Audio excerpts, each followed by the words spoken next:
महापुरुषों जी बड़े प्यार से कहना जी, धन निरंकार जी।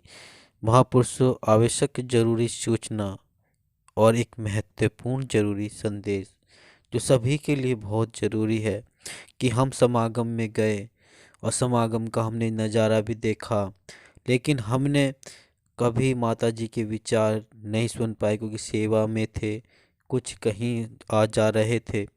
तो महापुरुषों आज का विषय यही कि कब हम ये माता जी के विचार टीवी पर देख सकते हैं, कौन सी दिन को और कौन से चैनल पे, कौन सी तारीख को। तो महापुरुषों ने बने रहिए, इसमें विस्तार से जानते हैं। और अगर अभी तक नहीं किया चैनल को सब्सक्राइब तो संदेश निरंकारी का चैनल को सब्सक्राइब कर दीजिए और बेल आइकन भी प्रेस कर दीजिए। महापुरुषों, हम सभी समागम में थे और समागम में महापुरुषों आप सोच रहे होंगे कि क्या बात लेके बैठ गया। महापुरुषों दिन और डेट तारीख सब जो है ना, कौन से चैनल पर आएगी, सब ये वीडियो के कहीं भी बीच में शुरू अंत में जाएगी, सूचना मिल जाएगी। आप वीडियो पूरा सुने।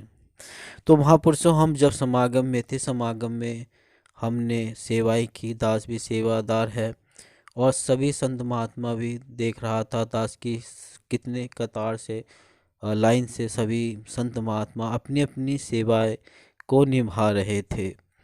उन सेवाओं में सिर्फ ध्यान था, सत्संग चल रही थी कि हम ना तो किसी के विचार ना कोई गीत सुन पाए, क्योंकि जो सेवादार होता है उसका ध्यान अपना सेवा में होता है, वह महापुरुषों को देख रहा जो भी कोई कार्य हो।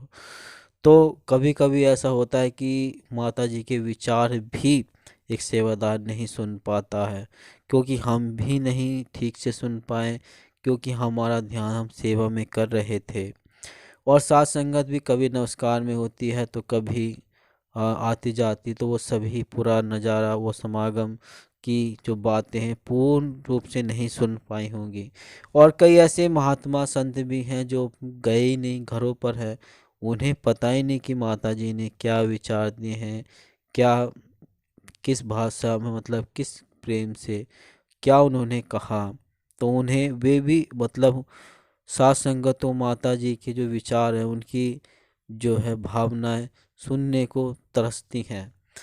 तो ऐसा ही सब सोच रहे थे। दास से भी किसी ने पूछ लिया कि ये जो माता जी का जो समागम हुआ है 75वां, वो वह कब टीवी पर आएगा, कब हम उसको देख पाएंगे। तो ऐसे ही सूचना आज दास को मिल गई है।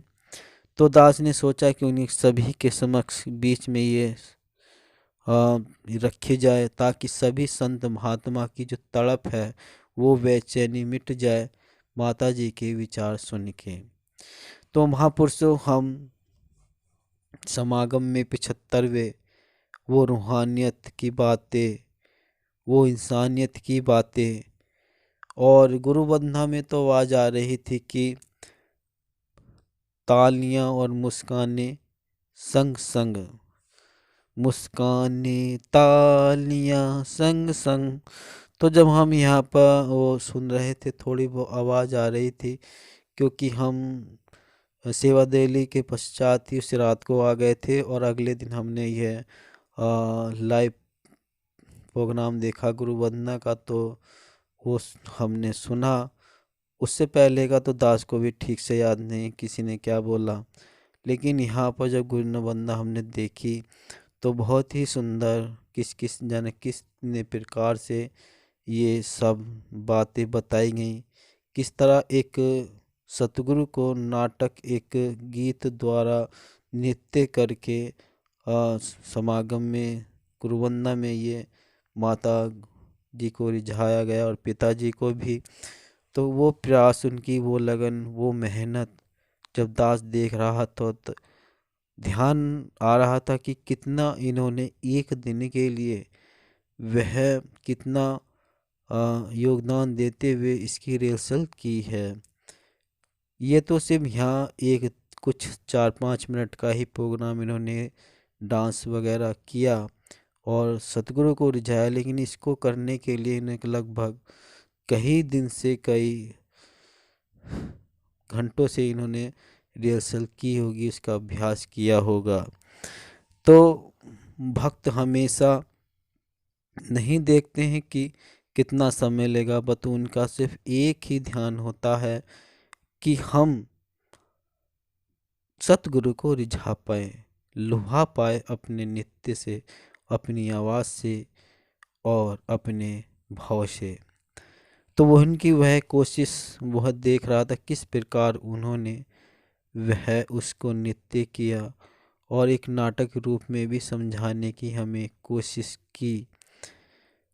वो मुंबई के महात्मा भी हैं, दास को ध्यान तो आ नहीं रहा उनका नाम, लेकिन उनका भी वो व्हील चेयर पर बैठे हुए थे और उन्होंने किस प्रकार वो एक रोचक कहानी को दिखाते हुए किस तरह समझाने का वह प्रयास किया है।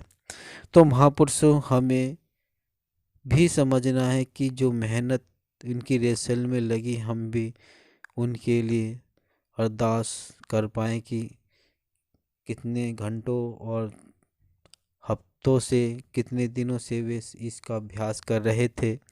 सतगुरु माता सुदीक्षा से उनकी झोली खुशियों से भर दे और सभी संत महात्मा जो सुन पा रहे हैं उनके लिए माता जी कृपा करें। और जितने भी समागम में नहीं आ पाए थे माता सुदीक्षा, उन पर भी अपनी कृपा बरसाए रखना। सब तेरे ही अपने बंदे हैं, भक्त हैं, कोई भोले हैं, कोई सीधे हैं, इन पर अपनी दृष्टि नज़र जमाए रखना। और ये 75वां निरंकारी संत समागम जिस खुशी प्रकार ये संपन्न हुआ, उसकी आकर के खुशी और ज़्यादा हुई है, क्योंकि इस बार समागम भी 1 हफ्ते का रहा और 5 दिन वो समागम और छठे दिन वो सेवा दल रैली और 7वां दिन गुरु वंदना का। तो महापुरुषों वहाँ से तो आ गए, लेकिन दवाई भी ले ली, लेकिन अभी महापुरुषों खांसी नहीं जा रही, अभी खांसी आ रही है। तो इसीलिए रिकॉर्डिंग में रिकॉर्ड करते हुए खांसी आ रही है। तो महापुरुषों, जैसे कि शुरू में बोला था दास ने कि ये समागम की जो बात माता जी ने कही, वो यादें, वो पल हम टीवी पर देख सकते हैं। और जो उसकी डेट है यहाँ पर, हम 13, 14, 15 को है, ये दिसंबर में आने वाले की, और सुबह हम ये प्रशासन 10 बजे देख सकते हैं, वो भी आस्था टीवी चैनल पर। तो महापुरुषों, ध्यान से गौर से सुन लीजिए, और नहीं तो आप लिख कर भी रख सकते हैं। महापुरुषों, 13, 14, 15 को ये आएगा प्रोग्राम माता जी के गुरु वचनों का, और इसका जो समय है वो 10 बजे से महापुरुषों रहेगा।